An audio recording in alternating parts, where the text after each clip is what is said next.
Good morning class. कोशिंद्र, तुम new student हो, अपना इंट्रोडक्शन दो। Good morning Koshindra, introduction. Ma'am question था सर, मैं बी फार्मा फर्स्ट ईयर में। नहीं, तुमने पास आउट कहाँ से हो, कौन से स्कूल से पास आउट हो? जनता इंटर कॉलेज रसोली में। कहाँ से?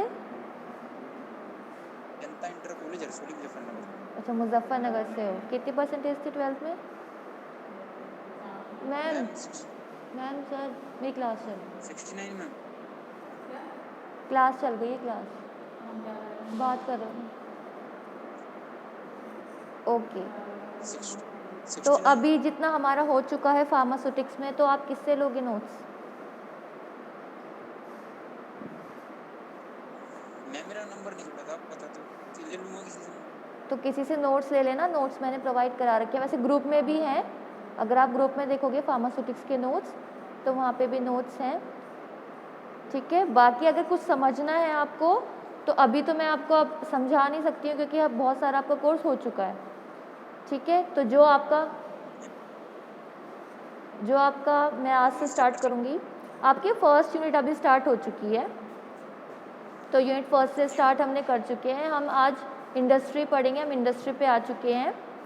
और जो आपका बाकी जो आपका हो चुका है कोर्स, वो आप किसी फ्रेंड से, या आपका जो कोई फ्रेंड होगा या क्लासमेट होगा, उससे आप पूछ लेना। ठीक है, ओके। तो हम बात कर रहे थे फार्मास्यूटिकल इंडस्ट्री के बारे में। तो कौन बताएगा ये कितनी पार्ट्स में डिवाइड हो जाता है फार्मास्यूटिकल इंडस्ट्री? प्रणव सिंह। हाँ, कितने पार्ट्स में डिवाइड हो जाता है? और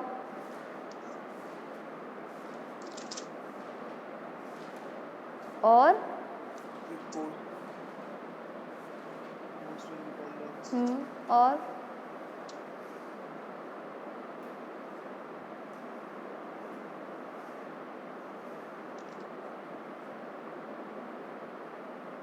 दीपक परमार, तुम बताओ। दीपक।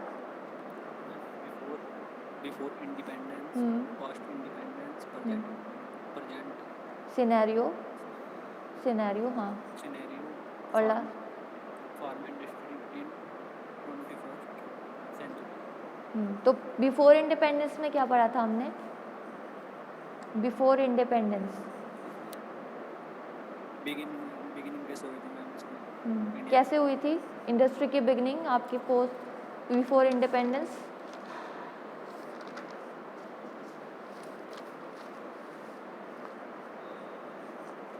सेंचुरी स्टार्ट होने पर फर्स्ट इंडियन कंपनी तो बंगाल में लगाई थी टेक्नोलॉजी। और इसी रही ना, फिर उसके बाद 1903 में एक स्मॉल फैक्ट्री उसने टीके गुज्जर ने लगाई थी मुंबई में। बड़ौदा में लगाई थी टीके गुज्जर ने। ठीक है, चलो कर दो अपना माइक ऑफ कर लो। प्रणव एंड दीपक दोनों अपने माइक ऑफ कर लो। तो आज हम पढ़ेंगे पोस्ट इंडिपेंडेंस डेवलपमेंट के बारे में, जिसमें हम 2 पैराग्राफ्स लिख चुके थे। 2 पैराग्राफ्स हमने लिख चुके थे पोस्ट इंडिपेंडेंस डेवलपमेंट में। अब आप लिखो। सर मैं पढ़ाऊँ या ना पढ़ाऊँ, बस ये बता दो।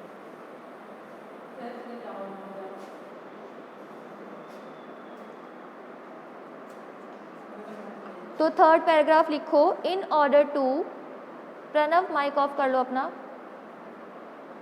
इन order to, Pranav mike off कर लो।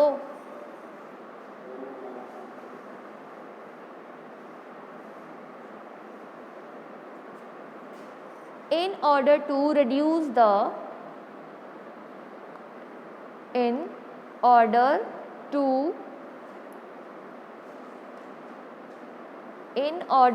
reduce the, थर्ड पैराग्राफ है। 2 पैराग्राफ हम पहले लिख चुके थे लास्ट क्लास में। थर्ड पैराग्राफ है in order to reduce the dependency dependency, DEPENDENCY, dependency on imports and increase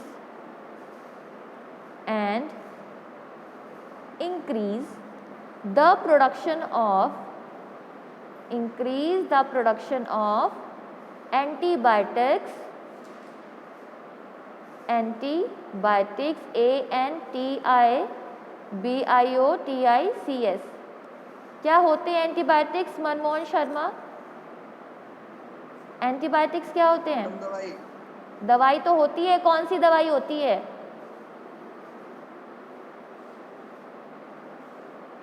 Manmohan, कोशिंद्र तुम्हें पता है एंटीबायोटिक्स? कोशिंद्र, जीवाणु रहित। क्या होते हैं एंटीबायोटिक्स? जीवाणु रहित।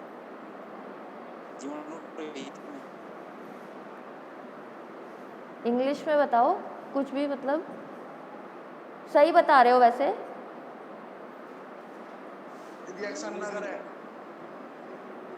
मनमोहन, अगर तुम्हें नहीं पता है तो माइक ऑफ ही कर दो तुम। मैम इंग्लिश में नहीं पता, जीवाणु रहित होता है वैसे। हाँ, वैसे तुम सही बता रहे हो, जीवाणु रहित, जीवाणु की जो आपके ड्रग्स जो माइक्रो ऑर्गेनिज्म की ग्रोथ को इनहिबिट करे, रोक दे या फिर कम कर दे। माइक्रो ऑर्गेनिजम्स आपके बैक्टीरिया या आपके वायरस, ये सब चीज़ें होती हैं, तो इनकी ग्रोथ को जो किल कर दे या फिर इनहिबिट कर दे। इनहिबिट मतलब रोकना, किल मतलब ख़त्म कर देना। तो ये होते हैं आपके एंटीबायोटिक्स। एंटीबायोटिक्स उनको बोलते हैं, यानी कि जो बैक्टीरिया की ग्रोथ को किल या फिर इनहिबिट करते हैं। तो लिखो इसमें एंटीबायोटिक्स के ब्रैकेट में लिखो स्पेशली एंटीबायोटिक्स के ब्रैकेट में लिखो स्पेशली पेनिसिलिन, PENICILLIN। जो आपकी फर्स्ट एंटीबायोटिक थी वो कौन सी थी? पेनिसिलिन। फर्स्ट एंटीबायोटिक जो आपकी मार्केट में आई थी वो थी penicillin. Penicillin and streptomycin. Spelling बोल रही हूँ, STREPTOMYCIN, स्ट्रेप्टोमाइसिन। एक बात और ध्यान रखना, अगर आप किसी भी ड्रग के लास्ट में सिन अगर लगा हुआ देखो, स्ट्रेप्टोमाइसिन, पेनिसिलिन, तो CIN, तो आप सिन को ही देख करके बता सकते हो कि ये आपके एंटीबायोटिक्स हैं। ऐसा नहीं है कि सारे ही सिन जो आपके एंटीबायोटिक्स जो होंगे सभी सिन क्लास के ही होंगे, ऐसा नहीं है, और अलग भी होते हैं। बट फिर भी आपकी जो जहाँ पे भी आप सिन देखोगे, स्ट्रेप्टोमाइसिन, या फिर आपके पेनिसिलिन, तो ये जो सिन है इससे आप पता कर सकते हो कि ये आपके एंटीबायोटिक्स हैं। स्ट्रेप्टोमाइसिन ब्रैकेट क्लोज कर दो। फिर लिखो, इन्वर्टेड कॉमास में स्टार्ट करो, Hindustan antibiotic limited, Hindustan antibiotic limited, inverted commas close. और इसको अंडरलाइन कर लेना, हिंदुस्तान पेनिसिलिन लिमिटेड को setup SETUP setup in 1954, setup in 1954 at Pimpri, PIMPRI, Pimpri near Pune, जगह का नाम है पिंपरी नियर पुणे। तो इसमें क्या हुआ, पोस्ट इंडिपेंडेंस में, यानी कि इंडिपेंडेंस के बाद, पोस्ट मतलब बाद में, तो इंडिपेंडेंस के बाद हुआ क्या कि जब आपका इंपोर्ट्स ज़्यादा होने लगे तो आपका जो प्रोडक्शन है एंटीबायोटिक्स का वो स्टार्ट होना शुरू हुआ। प्रोडक्शन मतलब कोई चीज़ बनना, तो आपके एंटीबायोटिक्स का बनना स्टार्ट हुआ। मेनली कौन कौन सी एंटीबायोटिक्स का बनना स्टार्ट हुआ? Penicillin and streptomycin. फिर आपकी एंटीबायोटिक के लिए ही एक आपकी इंडस्ट्री बनी जिसका नाम था हिंदुस्तान एंटीबायोटिक लिमिटेड, जो सेटअप आपकी हुई 1954 में पिंपरी में। पिंपरी एक जगह का नाम है नियर पुणे। तो ध्यान रखना आपका पोस्ट इंडिपेंडेंस में क्या हुआ था, आपकी जो एंटीबायोटिक के लिए कंपनी बनी थी, इंडस्ट्री बनी थी, उसका क्या नाम था, हिंदुस्तान एंटीबायोटिक लिमिटेड, जो कि आपकी 1954 में सेटअप हुई थी एट पिंपरी नियर पुणे। तो इन चीज़ों का ध्यान रखना है, अगर नहीं ध्यान रख सकते तो इनको अंडरलाइन कर लिया करो। जब भी आप नोटबुक उठाओ तो आपकी जब अंडरलाइन वाली चीज़ें हैं तो आपको वो सही से दिख जाएंगी और आपको फिर से आपके माइंड में आ जाएंगी। तो क्योंकि जो आपकी हिस्ट्री चल रही है ये सारी फार्मेसी की हिस्ट्री में ज़्यादातर आपकी ईयर और जगह का नाम जहाँ पे है और जो आपके ऑथर्स हैं या फिर जो आपकी कंपनीज के नाम हैं, ये सब चीज़ें आपको ध्यान में होनी चाहिए। अब जैसे फर्स्ट आपके दीपक परमार कौन थे आपके father of pharmacy in India? दीपक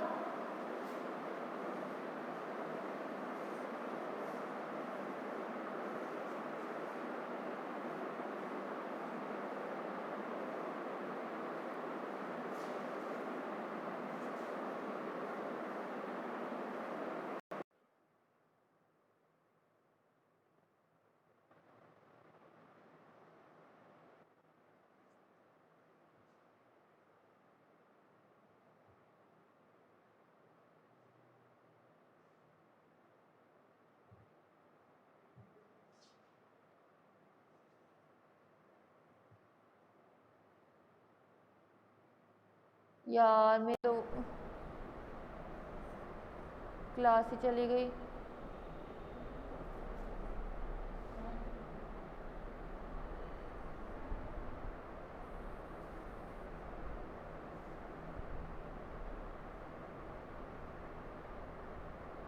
क्या हो गया ये? हेलो, वॉइस क्लियर है सबको? हेलो यस मैम अब आई। वो नेटवर्क इशू की वजह से थोड़ा प्रॉब्लम हो गया था। हाँ, तो मैं पूछ रही थी फादर ऑफ फार्मेसी कौन है इंडिया के? दीपक दीपक दीपक से पूछा है मैंने। दीपक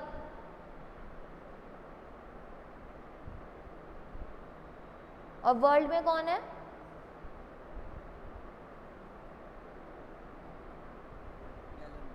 हाँ, दो चीज़ें आपको हमेशा ध्यान रखनी है, ये कहीं ना कहीं आपसे पूछा ज़रूर जाएगा कि who is the father of pharmacy in India and who is the father of pharmacy in world.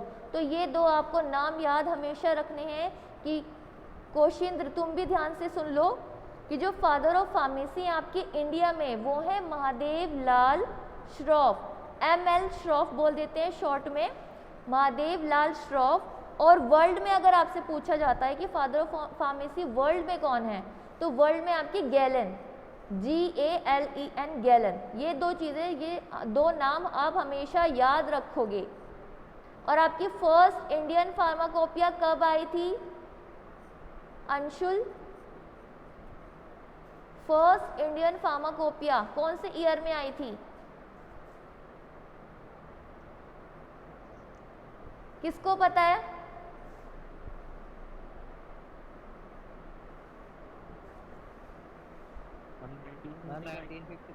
1955 में आई थी आपकी फर्स्ट इंडियन फार्माकोपिया, 1955 में।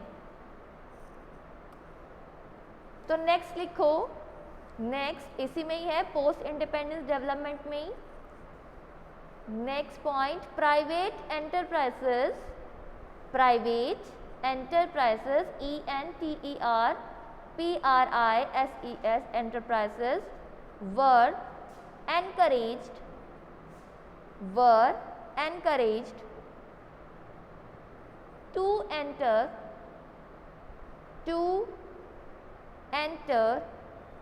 into production of sulfur drugs, SULPHA sulphur drugs. ये आपकी कौन सी कैटेगरी की ड्रग्स हैं? जैसे आपकी सल्फोनामाइड्स हैं तो ये आपकी सल्फर ड्रग्स में आते हैं, जिनकी भी नाम के आगे सल्फा होगा। सल्फोनामाइड्स भी इसमें आते हैं आपकी सल्फर ड्रग्स में। ये कौन सी कैटेगरी की ड्रग है, एंटी बैक्टीरियल, एंटी माइक्रोबियल, तो ये सब आते हैं आपके सल्फर ड्रग्स में। Next point, in the early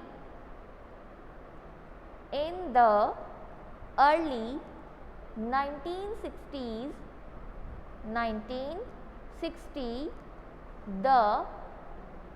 the indigenization indigenization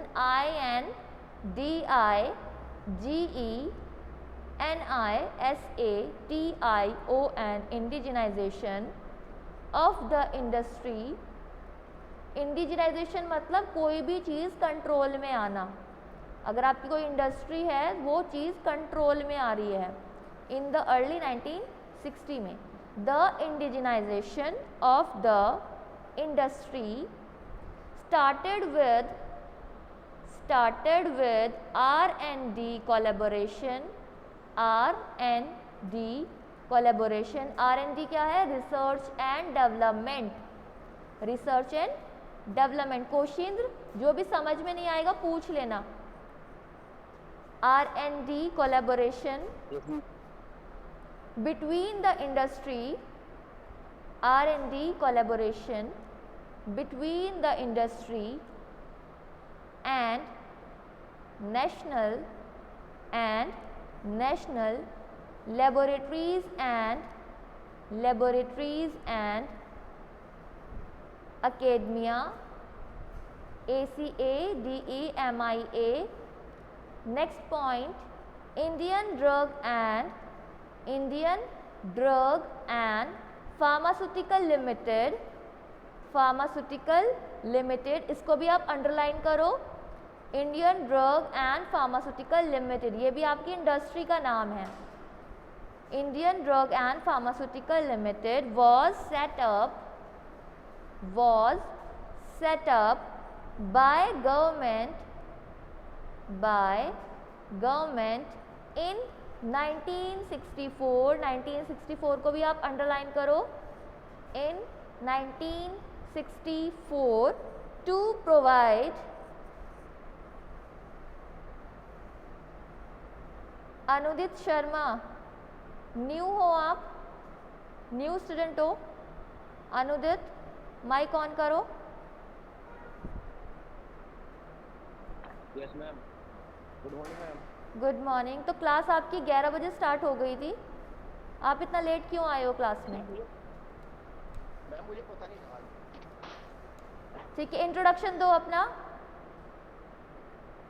ma'am Aditya Sharma है मेरा नाम। हाँ, कहाँ से पास आउट हो? 12th कहाँ से की है? कितने परसेंटेज से की है? मैम 65। कौन से स्कूल से और किस जगह रहते हो आप? मैम फतेहपुर गुज्जर, डाक खाना कांकरगुई, जिला सहारनपुर। सहारनपुर से हो? जी मैम। ठीक है, अपना माइक ऑफ कर लो और वीडियो भी ऑफ कर लो, दोनों चीज़ें ऑफ कर लो। ठीक है।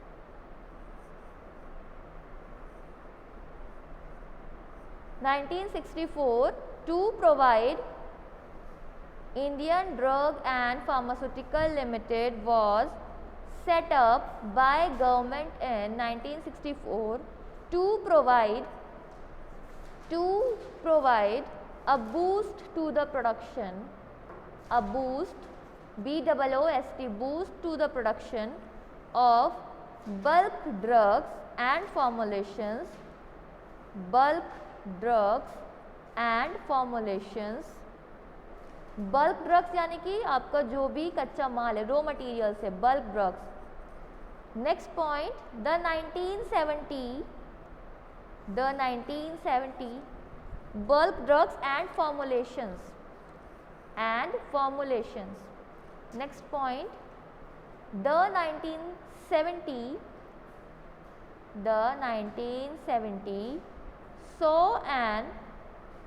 saw an upsurge, UPSURGE, upsurge of R&D। Upsurge means किसी भी चीज़ का इंक्रीज होना, यानी कि क्या हुआ 1970 में आपका किसी भी चीज़ का बढ़ना। तो R&D जो प्रोसेस होता था या जो इंडस्ट्री होती थी वो अपने एक पीक पर आ गई थी, एकदम से बढ़ना स्टार्ट हो गई थी इंडस्ट्री। जितनी भी आपकी इंडिया में इंडस्ट्रीज बहुत ज़्यादा बनने लगी थी। अपसर्ज मीन्स कोई भी चीज़ का चढ़ाव, यानी कुछ चीज़ें बढ़ना। Upsurge of R&D research and development, R&D within the industry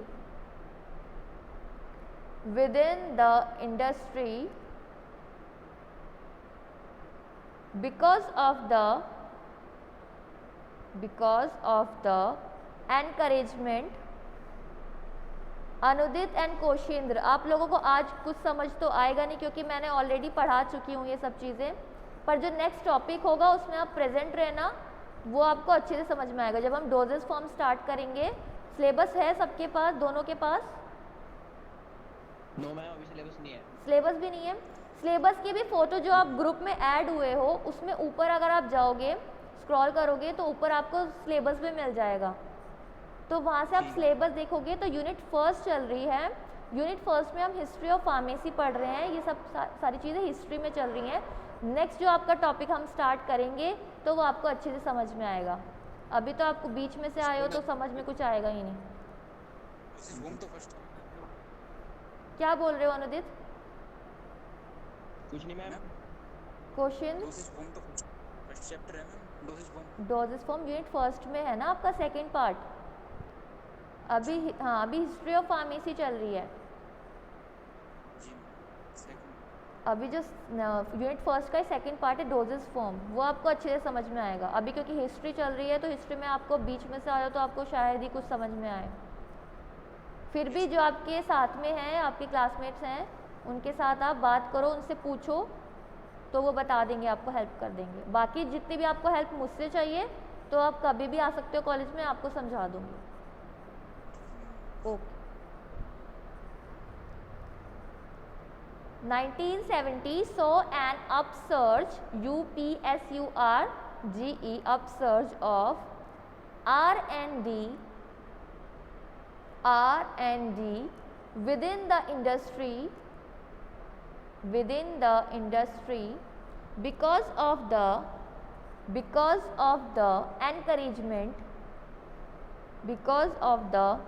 encouragement provided by the government to establish R&D units within the industry in the form of liberal tariff, TARIF, tariff, and tax concessions, and liberal, liberal tariff, tariff, and tax concessions, CONCESSIONS,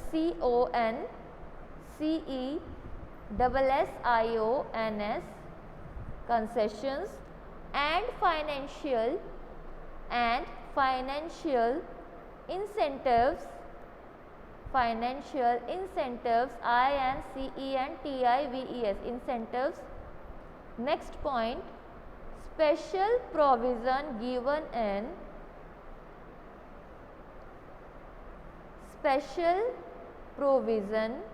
given in Patent Act, patent, patent, patient नहीं है, patent है, PATENT, patent act 1970 to exclude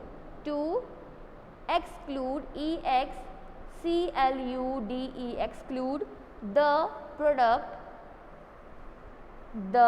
product patent for drugs and medicines,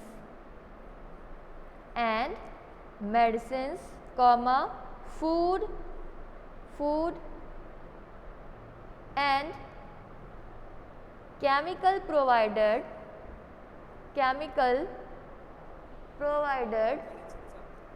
medicines comma food खाना FOOD food and chemicals provided the right climate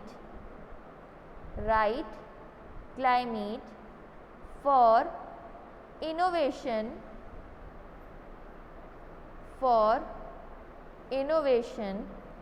in the development innovation innovation in the development of alternatives routes for the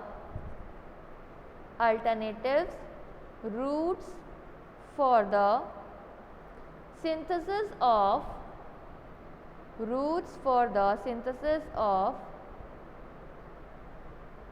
existing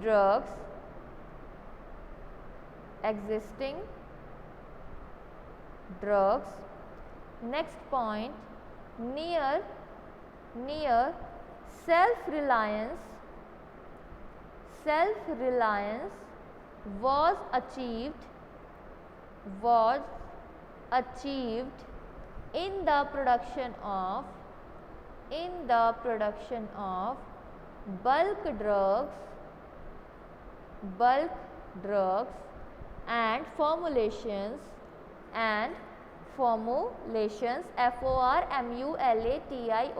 formulations तो क्या हुआ post development में post independence development में जो आपकी private companies थी उनको एनकरेज किया गया कि वो प्रोडक्शन करे सल्फर ड्रग्स का। फिर उसके बाद इन अर्ली 1960 में क्या हुआ कि एक कंट्रोल आ गया इंडस्ट्री को, एक इंडस्ट्री जो थी उसमें एक कंट्रोल आ गया, स्टार्ट हुआ आपका R&D है रिसर्च एंड डेवलपमेंट में। तो इंडस्ट्री ने क्या किया, उसके साथ कोलैबोरेट किया। कोलैबोरेट मतलब कि दोनों एक दूसरे से जुड़ गए, क्योंकि पहले क्या होता था R&D जो पार्ट है वो अलग चलता था और जो आपका प्रोडक्शन है वो अलग चलता था, यानी कि दोनों की कंपनीज ही अलग अलग थी। जहाँ पे एक में रिसर्च चलता था, आपकी कोई भी ड्रग है उसका रिसर्च एंड डेवलपमेंट होता था, और दूसरी इंडस्ट्री में क्या होता था आपका प्रोडक्शन, यानी कि बनती थी आपकी ड्रग्स। तो इन दोनों में क्या हुआ, दोनों ने कोलैबोरेट किया एक दूसरे के साथ। फिर क्या होने लगा कि एक ही कंपनी के अंदर अंदर R&D भी होने लगी और आपका प्रोडक्शन भी होने लगी। फिर आपकी आई Indian Drug and Pharmaceutical Limited, एक कंपनी, एक इंडस्ट्री का नाम है Indian Drug and Pharmaceutical Limited, जो कि आपकी गवर्नमेंट के थ्रू सेटअप हुई।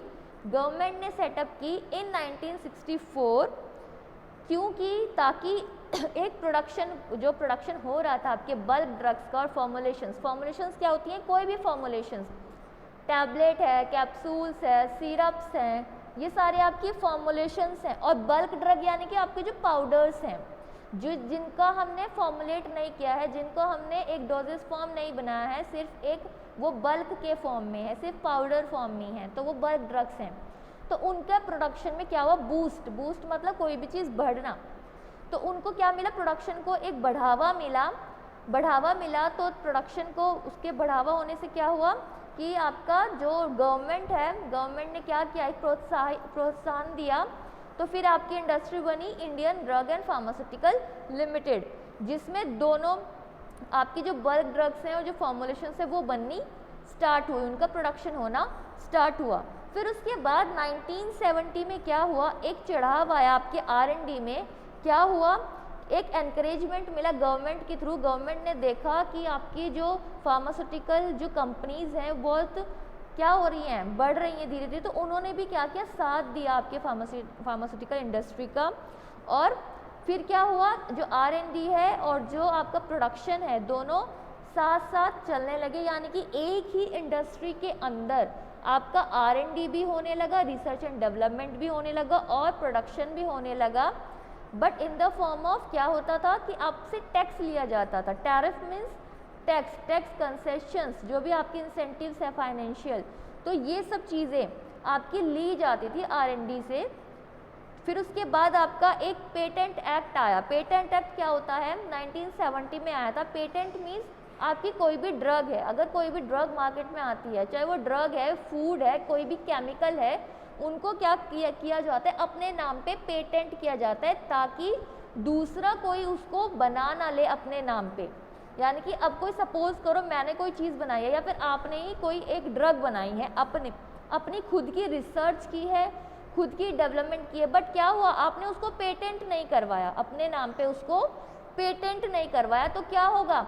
आपने ड्रग फॉर्मुलेट तो कर दी, अब आप जो आपकी इतनी सारी आपने मेहनत की है उस ड्रग को बनाने के लिए, उसकी रिसर्च को, तो किसी ने क्या किया? वो सारी रिसर्च लेकर के अपने नाम पे उस ड्रग को मार्केट में लेकर आ गए और अपने नाम पे ही उस चीज़ को पेटेंट करवा लिया।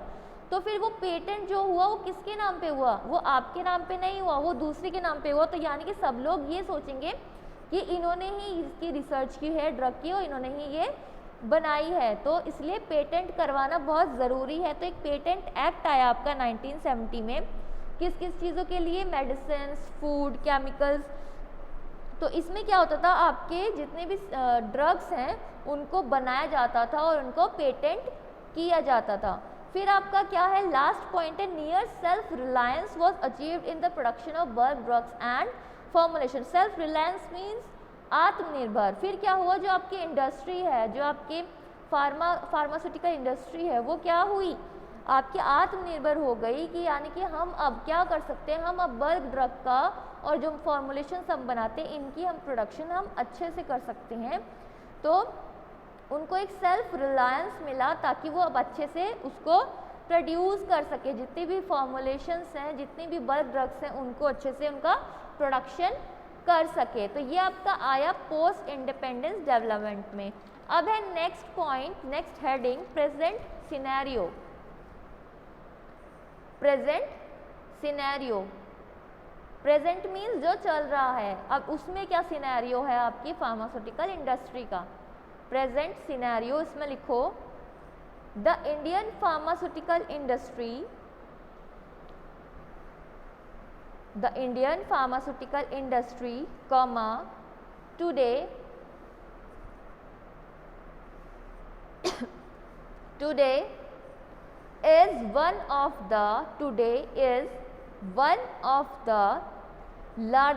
largest and most advanced among the developing countries. Next point, Indian pharmaceutical industry today has the capability, developing countries.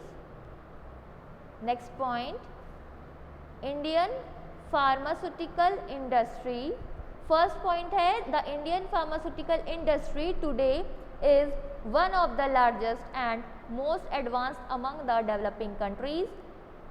Next point है, Indian pharmaceutical industry today has the capability to manufacture all the needed formulations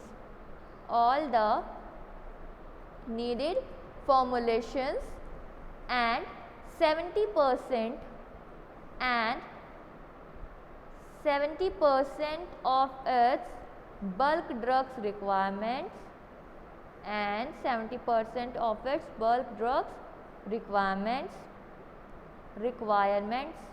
Next point, the pharmaceutical industry in India,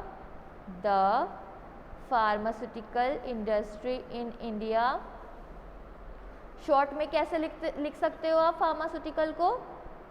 short में कैसे लिख सकते हो? P ऊपर comma, pharma हो गया, फिर आप CEUTICAL, सुटिकल। इस तरीके से आप अगर शॉर्ट में नोट्स बना रहे हो, 70% of its bulk drugs, bulk drugs and requirements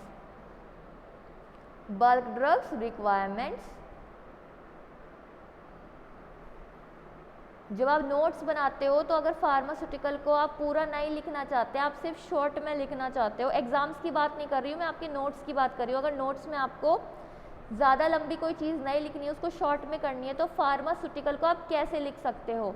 pharma को हम लिख सकते हैं पी ऊपर कॉमा, मैंने आपको बताया भी था पहले कि कैसे लिख सकते हैं, पी ऊपर कॉमा, जैसे ऊपर कॉमा लगते हैं, इन्वर्टेड कॉमास लगते हैं सिंगल, वो लगाना है, फिर उसके बाद सुटिकल लिखना है। तो फार्मा को, सिर्फ फार्मा को PHARMA, फार्मा को हम पी ऊपर कॉमा करके लिख सकते हो। तो लिखो the pharmaceutical industry, the pharmaceutical industry in India is the world's third largest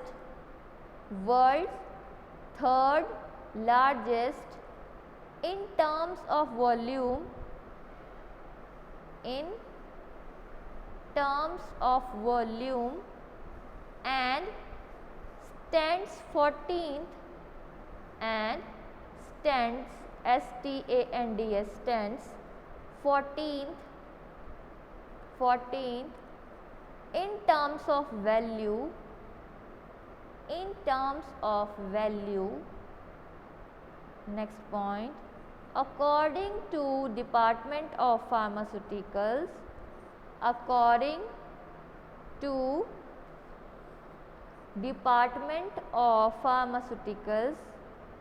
comma, Ministry of Chemicals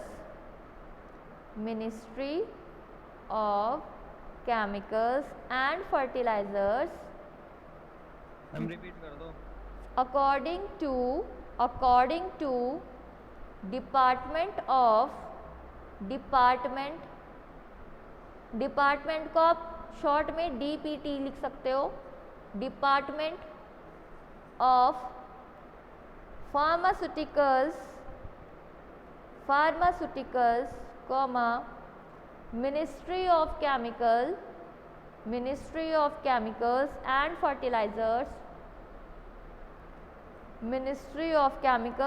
fertilisers, comma, the total turnover of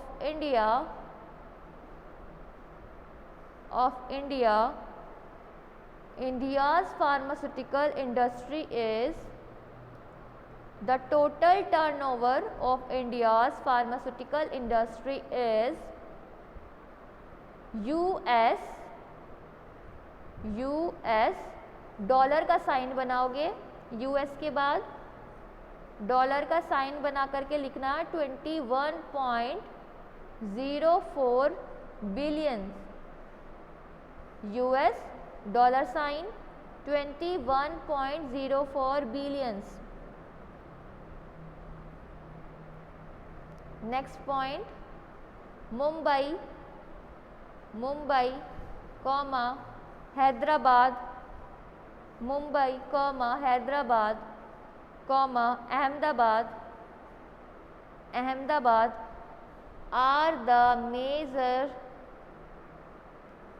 are the major pharmaceutical hubs,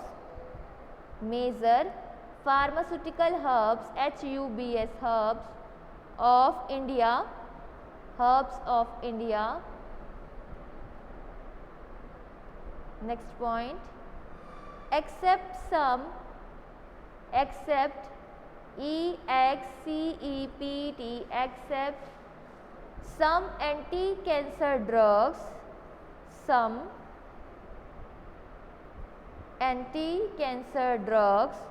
and few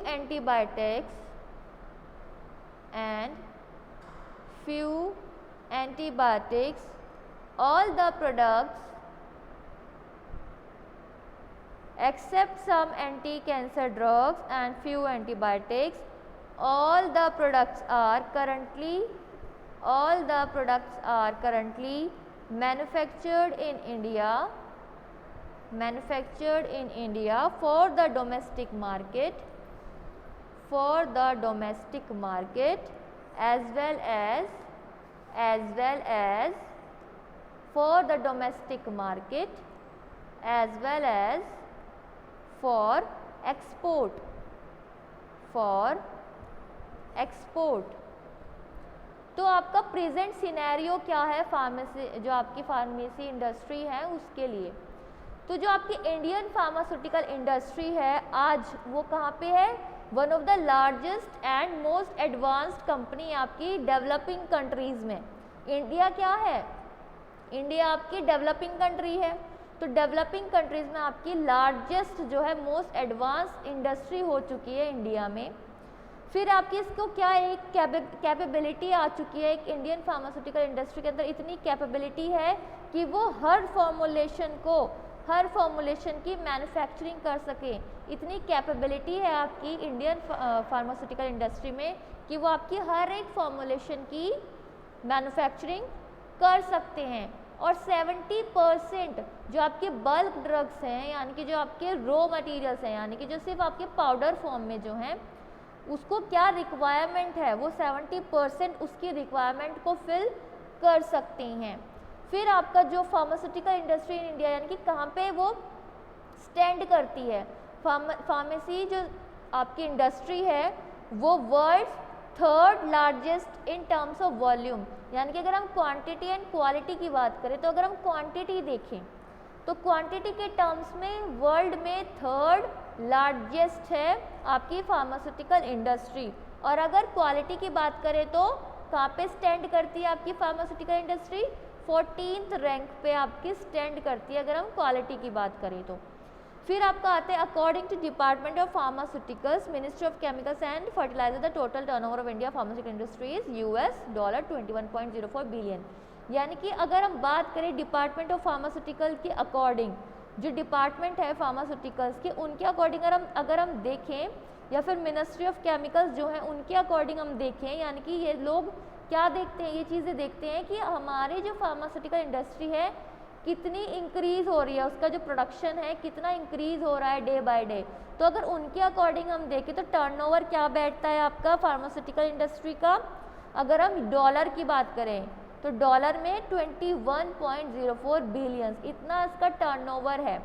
फिर आपकी जो मुंबई है, हैदराबाद है, अहमदाबाद है, ये तीनों जगह ऐसी हैं जो आपके फार्मास्यूटिकल मेजर फार्मास्यूटिकल हब्स मतलब सेंट्रल पार्ट, यानी कि ज़्यादातर जो फार्मास्यूटिकल इंडस्ट्री हैं ज़्यादातर कहाँ पर आपके हैं, मुंबई, हैदराबाद, अहमदाबाद, ये आपके तीनों कहलाए जाते हैं एक फार्मास्यूटिकल हब्स कहलाए जाते हैं इंडिया के।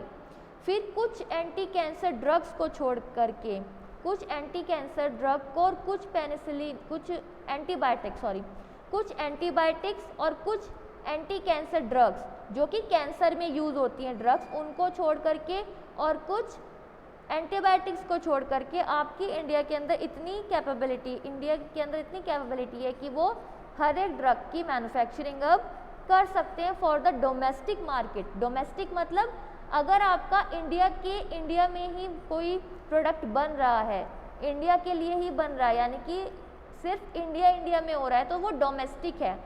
बट अगर एक्सपोर्ट होगा तो वो अगर बाहर जाएगा इंडिया से फॉरेन कंट्रीज़ में जाएगा तो वो एक्सपोर्ट हो जाएगा, यानी कि फिर वो डोमेस्टिक नहीं होगा। डोमेस्टिक सिर्फ अगर इंडिया में, यानी कि सिर्फ एक अगर सिटी की भी बात कर सकते हैं, अगर रुड़की में ही कोई चीज़ बन रही है और रुड़की में ही मैन्युफैक्चरिंग हो रही है, रुड़की से ही ऑर्डर आया है तो वो उसको हम डोमेस्टिक बोल सकते हैं, यानी कि अपनी ही कंट्री में अपनी ही जगह पे तो वो डोमेस्टिक है। तो क्या इसमें हुआ कि कुछ एंटी कैंसर ड्रग्स को छोड़ करके या फिर कुछ एंटीबायोटिक्स को छोड़ करके आपकी जो फार्मास्यूटिकल इंडस्ट्री है वो हर एक प्रोडक्ट की मैन्युफैक्चरिंग कर सकती है, चाहे वो डोमेस्टिक मार्केट के लिए हो या फिर चाहे वो एक्सपोर्ट के लिए हो। तो ये आपका आता है प्रेजेंट सिनेरियो में।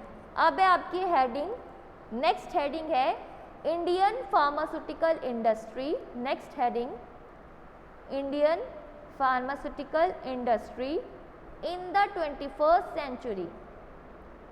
इन the 21st century.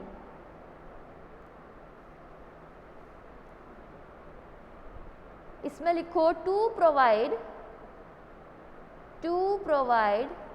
Health care for Indian pharmaceutical industry in the 21st century, in the 21st century. इसमें लिखो to provide health care,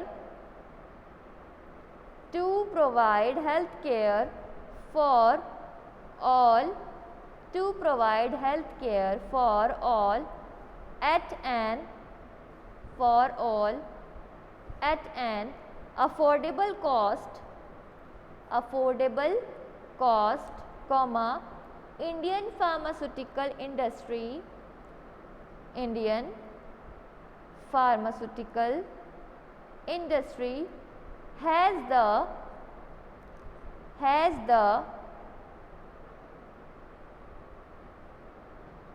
obligation, has the obligation, obligation, obligation मतलब duty, obligation to discover, comma develop, discover, comma develop, comma produce and distribute new drugs, for which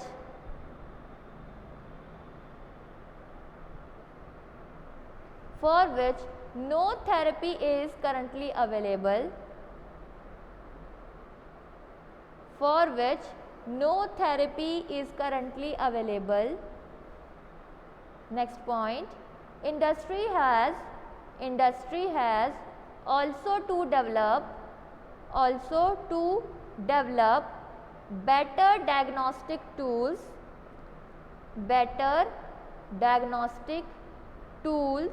as well as prophylactics, PROPHYLAC.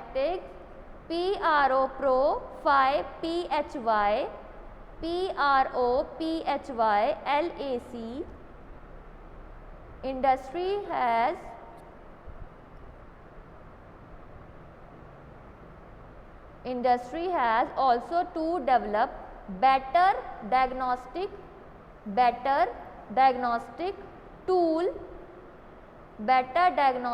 tools, as well as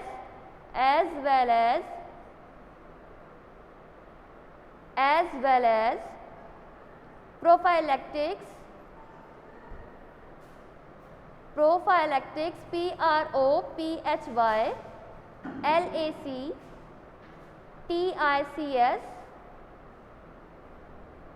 prophylactics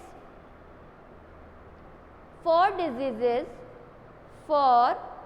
DISEASES, diseases which are preventable,